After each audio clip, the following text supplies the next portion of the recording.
The virgin birth is in the scriptures, but it's a misprint, it's a mistake, it's a mistranslation from Isaiah that was translated into Matthew and believed by people. And so, what was the proper translation in your view? Oh, young woman. A young woman shall conceive and bear a child. That was mistranslated from the Hebrew for young woman into the Greek for virgin. And the whole virgin birth story started from that one mistranslation. It's the most astonishing piece of constructive error. But when Matthew is quoting Isaiah, he's not quoting the Hebrew of Isaiah, he's quoting the ancient Greek translation of Isaiah, which does use the word virgin. But the Hebrew Bible, that is the base for the Greek translation and for the King James Version, doesn't say virgin. In the Hebrew Bible, it says, a young woman has conceived and will bear a son. The Hebrew word is almah, a young woman. It's not Bethula, which means a virgin. And so there's nothing in this passage about the woman being a virgin.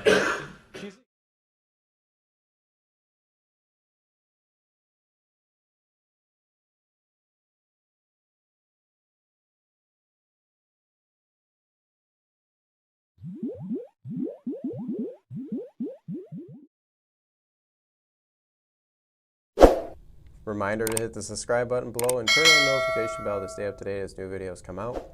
And if you're interested in supporting this ministry, just go to justscripture.org and click on the support page.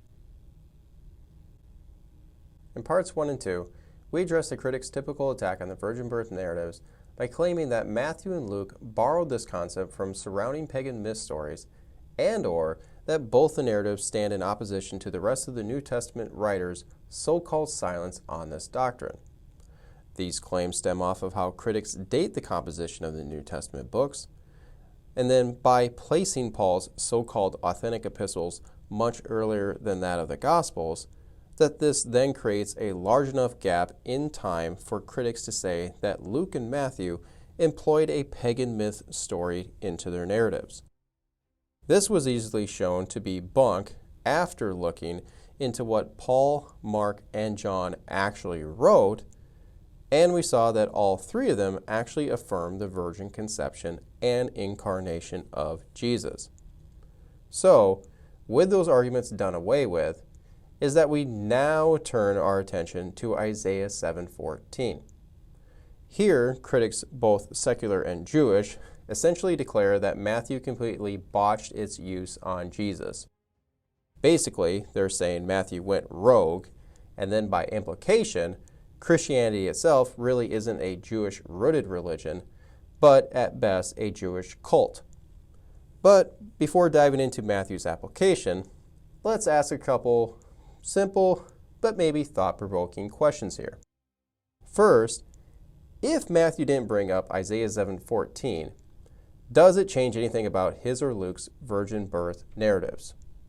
No. You would know that Jesus was born of a virgin right from the beginning, as Matthew gives his genealogy from Abraham all the way down to Joseph, with all the statements about so-and-so begatting their sons. But then Matthew suddenly veers off by stating that Jesus was of Mary and not of Joseph. Then he goes on delivering his birth narrative that includes two separate statements that Jesus was not conceived through sexual intercourse. And with Luke, he explicitly called Mary a virgin 2 times. And Mary herself questioned Gabriel on how she could conceive when she was still a virgin. So, the point I'm trying to make is that Isaiah 7:14 doesn't change the fact that Mary was a virgin at the time of Jesus' conception and birth. And piggybacking off of that is that then we ask ourselves that wouldn't inserting Isaiah 7:14 into your narrative be kind of risky? Because if you're trying to sell it to everyone that Jesus is their messianic king, why add something that would cause doubt or be quickly dismissed by his readers? I guess I quite never really thought of it that way. Well, right.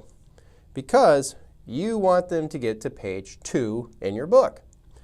Now, since the critic's claim has 2 separate arguments contained within it, is that we'll be covering the first part in this video with what does the Hebrew word almah actually mean. The expanded argument here by the critic will be that Matthew used a bad Greek translation of Isaiah 7:14 because betula is the more precise word for virgin in Hebrew, and Isaiah did not use this. Some critics will go even as far as to say or accuse Matthew of not knowing Hebrew because of the error would be so obvious to anyone literate in Hebrew. And he was just repeating the same intellectual error as the Greek translators did. What's interesting is that this debate over almah started quite early in church history. Around 160 AD, Justin Martyr wrote in his dialogue with Trypho the Jew that, "But since you and your teachers venture to affirm that in the prophecy Isaiah it is not said, 'Behold, the virgin shall conceive,' but 'Behold, the young woman shall conceive and bear a son,' and since you explain the prophecy as if it referred to Hezekiah, who was your king, I shall endeavor to discuss shortly this point in opposition to you, and to show you reference is made to him, Jesus, who is acknowledged by us as Christ." Now, contained within this assault on Matthew is an indirect slap in the face on the part of the Septuagint translators of the Old Testament from Hebrew into Greek, which begs the question, why did the Jewish translators pick parthenos in Isaiah 7:14 instead of the word neonis, which does refer to just a young woman? Now, if you don't know how the Septuagint came into being, is that its translation was likely done in 2 phases. The first phase was that of the Torah, with the five books of Moses being requested by Ptolemy II Philadelphus to have the Jewish scriptures made part in the library at Alexandria.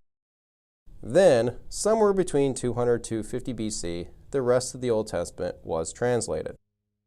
I personally doubt it took another 200 years to finish it off, and that the only reason why this range is used in academic scholarship is because of the authorship debate that surrounds the book of Daniel, but I'm not going to go veering off onto that topic. But if you are interested in that, go check out our Book of Daniel series that addresses it in full. The Hebrew word almah occurs in 6 other places in the Old Testament. Out of these, we are fishing for anything within their given context that would be explicit in defining the sexual status of the girl one way or another. Because if we were to look at the usage of betula, is that it's very easy to determine the sexual status of the girl within the text. For example, Moses wrote that, "If any man take a wife and go in unto her and hate her, and give occasions of speech against her, and bring up an evil name upon her, and say, I took this woman, and when I came to her, I found her not a betula. Then shall the father of the damsel and her mother take and bring forth the tokens of the damsel's virginity unto the elders of the city in the gate." In Judges 21:12, the verse says, or the verse makes it very easy to know the sexual status of the 400 betulas by saying that they had not lied with any men. The word young coming prior to betula here is the Hebrew word na'ara that is most times translated as damsel or maiden in the KJV, but is more often translated as young woman in modern versions. But what this shows are examples where the context defines the sexual status of the girl or girls, and that also we can see that a na'ara could be identified as a virgin as well. Which then begs the question, is if there are any examples where betula and almah are used within the same given context that would define the sexual status of the almah as a virgin. And yes, there is. And it just so happens to be the very first example of each word appearing in the Old Testament with the familiar story of how Isaac ended up marrying Rebekah. By chapter 24, Sarah, Abraham's wife, has died. After this, Abraham realizes that he too is getting pretty old and that he needs to find a suitable wife for his son Isaac. He ends up calling for his unnamed servant and tells him to go find a wife for Isaac from his family and not from the Canaanites. The servant journeys northward with 10 packed camels to the city of Nahor, where there he prays to Yahweh for an explicit sign that the woman he is supposed to find would offer him water, but also be willing to water all of the camels as well. And then enters Rebekah. Verse 16. And the Naarah was very fair to look upon, a Betula, neither had any man known her. So the text is explicit as to Rebekah's sexual status. And after she got her CrossFit workout in for the day by hauling all the water for the camels, is that she takes the servant to meet her family, and he recounts the amazing story by saying, "And I came this day unto the well, and said, O Lord God of my master Abraham, if now thou do prosper my which way I go, behold, I stand by the well of water, and it shall come to pass that when the almah comes forth to draw water," and stop. Because earlier in his prayer, he asked from God for a Naarah to come that would water his camels. So the servant had no problem using these two words interchangeably, in that this Naarah is also an almah, and by extension, a virgin as well. So we just saw was that Moses' very first use of all three words are linked together in the same story. And because of that, the 72 commissioned Jewish scribes translated all three Hebrew words here as parthenos in the Septuagint. So just let that sink in for a little bit. Because the Talmud itself endorses the Septuagint by saying that God supernaturally directed the 72 Jewish scribes separately so that when they came out and compared their work, is that they had miraculously the exact same thing as one another. Now granted, this is the legend that is found in the letter of Aristeas, but it is the one that both Josephus and Philo of Alexandria share as well in the first century. So what this shows us is that the main Jewish authorities during the Second Temple period had absolutely no problem with the Septuagint translators translating almah into virgin. And remember, this whole discussion started with the critics' claim that Matthew was using a bad Greek translation of Isaiah 7:14, and that he was very likely illiterate in Hebrew as well. So, what do you think of their claim now? Pretty weak, isn't it? And it should make you start to question the critics themselves, because it is a categorical lie to say that almah never conveys virginity, because all we had to do was go look at the very first example of it in the Bible to see that it can. So, either the critics are really poor scholars or they have an agenda at hand. Take your pick. But what about the other mentionings of almah in the Old Testament? Did the translators go slap parthenos on every one of those as well? No, they actually used neones, that means young girl or woman, which should tell you that they felt that the context of Isaiah 7 demanded for them to use parthenos to make sure that their readers knew the exact sexual status of the girl who was to conceive and give birth to the prophetic child. But does this show that they didn't think that those other almahs were virgins as well? No, it doesn't. Because they likely didn't use parthenos here because it wasn't needed for a proper translation of the text, and in some cases it would make the passage sound pretty odd. Take for example Exodus 2:8. This is where baby Moses gets placed into the basket to avoid Pharaoh's all Hebrew males to and under execution order. But Pharaoh's daughter sees baby Moses and has compassion for him. Then it reads, "Then said Moses' sister to Pharaoh's daughter, Shall I go and call to thee a nurse of the Hebrew women, that she may nurse the child for thee? And the Pharaoh's daughter said to her, Go.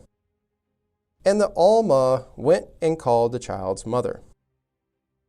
So you can see that if the text read, "And the virgin went and called the child's mother," that there would be no reason to be explicit about that detail, as it doesn't fit the context, and the reader would very likely wonder why the writer would want us to know that she was a virgin.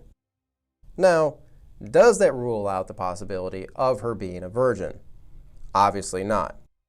This is very likely Miriam, as only Miriam, Aaron, and Moses are the only ones said to have been born of their parents. And since Miriam was still living at home, then she was very likely still single, so therefore the chances of her being not a virgin are pretty much slim to none. The next time we see almah in the Old Testament is in Psalm 68:25. This is describing a royal procession. For God, mind you. So, what do you think the chances that the girls here are virgins? Probably pretty good. The next one that we see comes up is in Proverbs 30:19. Let's start at verse 18. "There be 3 things which are too wonderful for me, and 4 of which I don't understand. The way of an eagle in the air, the way of a serpent upon a rock, the way of a ship in the midst of the sea, and the way of a man with an almah." This alone doesn't give us any indication to her sexual status, but look at verse 20. "Such is the way of an adulterous woman. She eats and wipes her mouth and says, I have done no wickedness." Like many of the Proverbs, there is a lot of contrast involved, as they are primarily using them for teaching right from wrong. So, if these 2 women were seen in that light, is that it would make sense that the almah here is a virgin that is in total contrast to the adulterous woman found in verse 20. Next up are the 2 found in the Song of Solomon. So, I bet you're probably feeling pretty confident that we'll find out the exact sexual status of those girls. Chapter 1, verses 2 through 4. "Let him kiss me with the kisses of his mouth, for thy love is better than wine. Because of the savor of thy good ointments, thy name is as ointment poured forth. Therefore do the alamot love thee. Draw me, we will run after thee. The king hath brought me into his chambers." We don't have an explicit statement here that the alamot haven't been with a man, but the fact that Solomon is bringing these women into his chambers is an important indicator. Solomon said in 6:8 that there are 60 queens and 80 concubines, and alamot without number. These are the 3 groups of women that get to come into the king's chambers. There's really not a way to argue that these almahs weren't virgins, because there is another place in the Bible to see this royal practice overlap with another culture. And that's in the story of how Esther became the queen of Persia. The familiar story starts with Queen Vashti being deposed after she refused to attend the king's banquet. So now, they need to find a replacement for her. Chapter 2, verse 2. "Then said the king's servants that ministered unto him, Let there be fair young virgins sought for the king.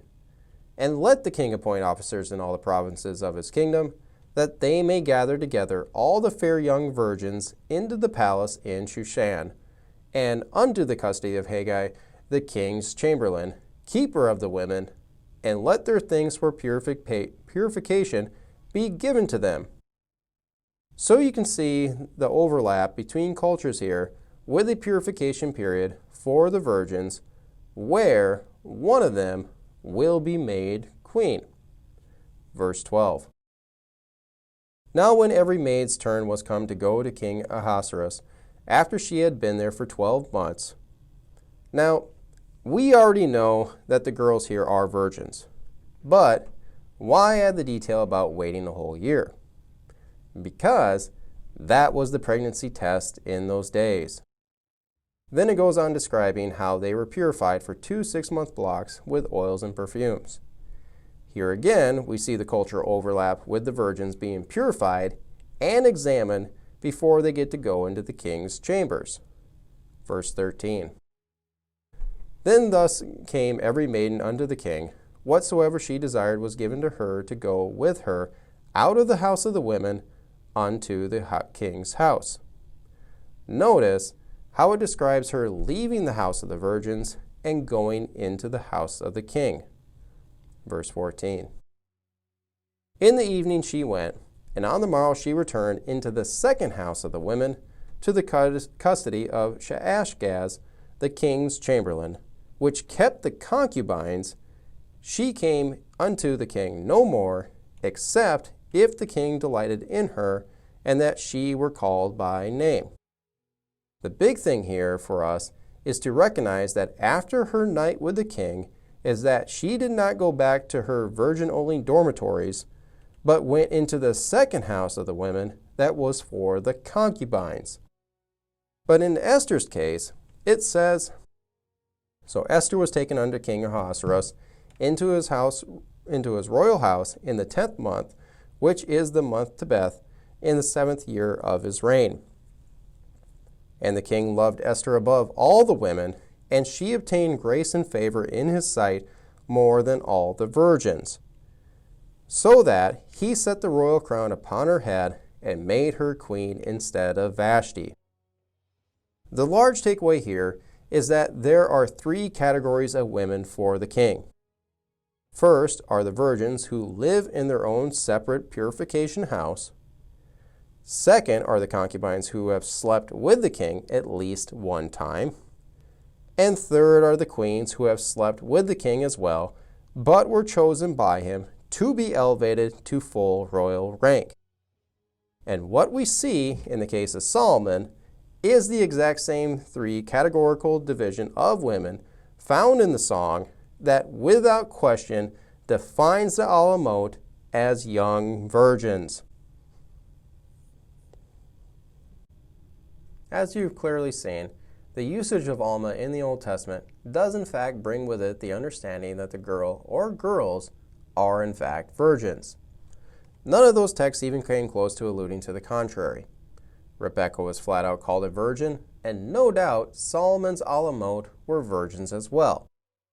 So do you really think that in its final use in Isaiah 7:14, that virginity is somehow no longer attached with the girl? Especially since God said he is going to provide a miraculous sign through her with the conception and birth of a son. So I think we understand really why critics don't want to say that Isaiah 7:14 is talking about a virgin here, when in fact there's really no good argument to say otherwise. But don't take it from me, just another Christian who is trying to defend his religion, but from ancient Near East and Jewish scholar Cyrus Gordon. He said, the commonly held view that virgin is Christian, whereas young woman is Jewish, is not quite true. The fact is that the Septuagint, which is the Jewish translation made in pre-Christian Alexandria, takes almah to mean virgin here.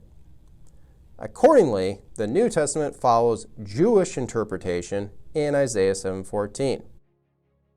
But what he says that really solidifies that an almah was in fact a virgin for us in the study is from his studying of the text found in Ugarit. There he said that from Ugarit of around 1400 BC comes a text celebrating the marriage of the male and female lunar deities. It is predicted that the goddess will bear a son. The terminology is remarkably close to that of Isaiah 7:14. However, the Ugaritic statement that the bride will bear a son is fortunately given in parallelistic form.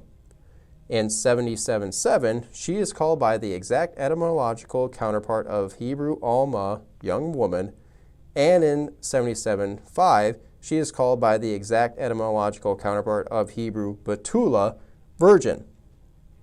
What Gordon is pointing out here is that in Ugarit, the Jews' northern neighbors, is that their exact equivalent word to almah is connected with virginity, just like it was with Rebekah in Genesis 24. So, he concludes saying, therefore, the New Testament rendering almah as virgin for Isaiah 7:14 rests on the older Jewish interpretation, which in turn is now borne out for precisely this enunciation formula by a text that is not only pre-Isaiah, but pre-Moses in the form that we now have it on a clay tablet. Simply said, everyone in the ancient Near East for thousands of years knew that an almah was a virgin. Reminder to hit the subscribe button below, turn on the notification bell, hit the like button, leave a comment, and don't forget to visit us at justscripture.org. But in the meantime, stay salty.